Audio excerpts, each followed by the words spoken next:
What if the most powerful thing you could ever do was nothing? Not out of apathy, not out of weakness, but from mastery. Imagine this: someone insults you publicly. They want a reaction. They expect a performance. They're baiting you into defending, proving, arguing. But instead of biting you, simply look. You blink. You breathe. And you do nothing. That moment of silence. It's not passive. It's piercing. Because it breaks a script. It ends the loop. It shows that your peace is not available for rent. Carl Jung understood this kind of power. Not the kind that dominates others, but the kind that governs the self. When you reach a point in your individuation journey where you no longer need to respond to every stimulus, you become sovereign. You reclaim the energy that was once spent on reactivity. You no longer perform for validation, approval, or revenge. And when that happens, when you master detachment, you become untouchable. Detachment is not about withdrawal. It's about presence without possession. You're there, but you're not owned by the moment. You're aware, but not consumed. You feel, but you are not flooded. Jung believed that one of the highest forms of psychological maturity was the ability to hold a stimulus and choose your response, not to be dragged by every emotional current, but to become an observer who sees the full picture. When you are detached, you become the eye of the storm, calm, centered, unaffected by the chaos swirling outside of you. Think about your life. How many decisions have you made from a place of emotional urgency? How many fights started because you couldn't sit in silence? How much of your energy was spent on people who were never going to understand because they didn't want to? They just wanted control. When you realize that most provocations are not invitations for clarity, but traps for energy, you start conserving yourself. You start choosing silence, not as surrender, but as sovereignty. Jung called this level of self-awareness individuation, the process of becoming who you truly are, rather than who the world wants you to be. And individuation requires detachment from roles, from patterns, from the parts of you that are addicted to reaction. Every time you choose stillness over spectacle, presence over performance, you step deeper into your real power. Not the power to control others, but the power to not be controlled. Let's make this real. You're at work. A colleague takes credit for your idea in a meeting. Your first instinct is rage, defensiveness. But instead of reacting, you breathe. You say nothing. Later in private, you clarify the record with calm precision. No blame, no drama, just truth. That moment. That's detachment. It's not about letting things slide. It's about choosing how and when to engage. You're not silent because you're weak. You're silent because you see the bigger picture. You know that truth doesn't need panic to be powerful. Or imagine this. You're dating someone who starts to play games, responds late, disappears, flirts to provoke you. In the past, this would have triggered you into pursuit. But now, you don't react. You step back. You observe. You don't explain your worth. You let their actions reveal their intent. That's detachment. Not coldness, but clarity.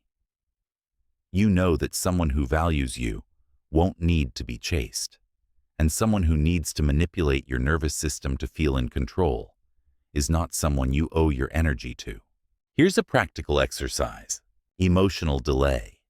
When you feel the heat rise in your body, anger, fear, shame, don't speak, don't type, don't react. Set a timer for 90 seconds. Breathe deeply. Move your body. Journal. Let the chemicals settle. Then revisit the situation. 9 times out of 10, your response after the pause will come from wisdom, not wounding. Detachment is not numbness. It's discernment. It's the space between impulse and action. And in that space, your true power lives. Carl Jung once wrote that everything that irritates us about others can lead us to an understanding of ourselves. This is the hidden gift of detachment. When you no longer get hooked by every trigger, you can finally see what it's trying to teach you. You shift from reaction to reflection. Instead of asking, "Why did they do that to me?" you begin to ask, "Why did I allow that to affect me so deeply? What in me still needs healing? What part of my identity is tied to being seen a certain way?" This is not weakness, it's shadow work. It's transformation. And the more you do it, the more you start to realize most people don't want clarity. They want comfort. They want the familiarity of drama, the security of blame. But when you stop playing, when you no longer perform, they lose their script. And some will leave, others will rage, a few will grow, but all of them will reveal who they really are when your silence strips away the roles. Let's bring it home. Real-life integration practice. Pick one day this week to practice radical detachment. No reactions, no emotional explanations, no defending your worth. Just observe. Watch how often people try to bait you. Watch how uncomfortable silence makes them. Watch how empowered you feel by simply choosing not to engage. Then journal. What felt hardest about staying neutral? What emotions came up in the silence? What power did you discover in holding your center? This isn't spiritual bypassing. This is nervous system mastery. You're not avoiding life. You're re-entering it with sovereignty. Now let's take a deeper psychological look. When you're constantly reacting, it's often not you who's reacting. It's your inner child, the abandoned child, the rejected child, the overachiever who was only loved when performing. Detachment doesn't mean abandoning that child. It means reparenting them. Saying, "We are safe now. We don't need to beg for attention. We don't need to fight to be seen." Detachment is an adult skill, and it starts with inner reconciliation. Jung believed we each had a bundle of emotional energy that gets triggered by unresolved wounds. When we're unaware, these complexes take over. When we detach, we re-enter conscious choice. It's also worth noting that not everyone will celebrate your calm. Some will call you cold. Others will say you've changed. That's because your new frequency no longer feeds their pattern. You're not reactive, so they can't control you. You're not defensive, so they can't guilt you. You're not explosive, so they can't feel superior. And that frustrates the part of them that needed chaos to feel alive.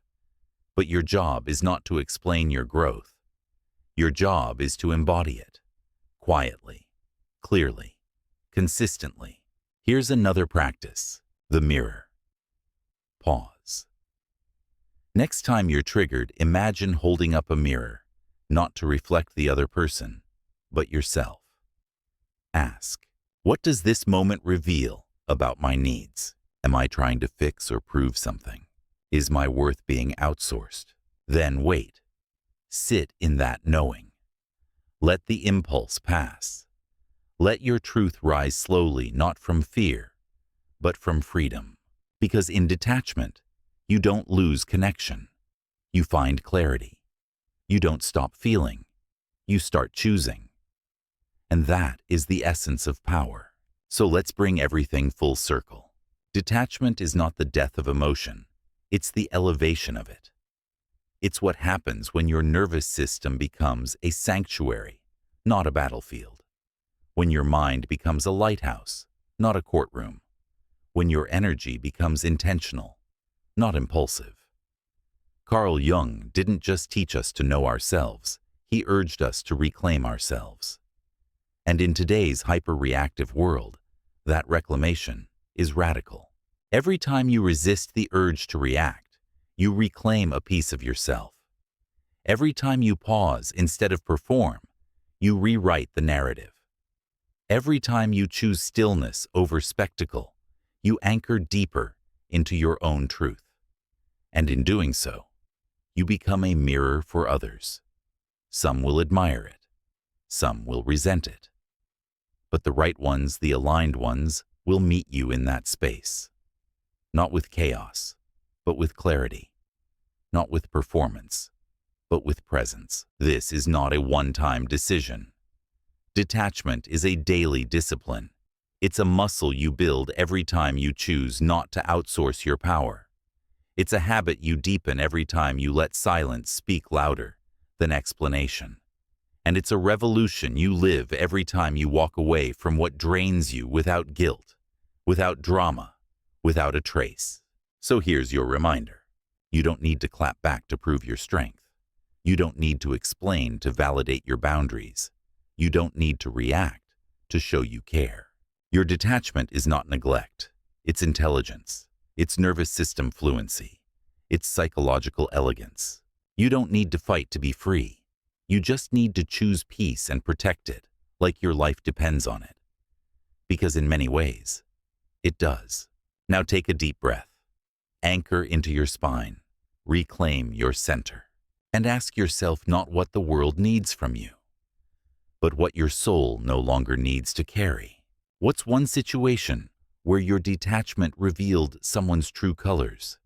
And how did that clarity change your path?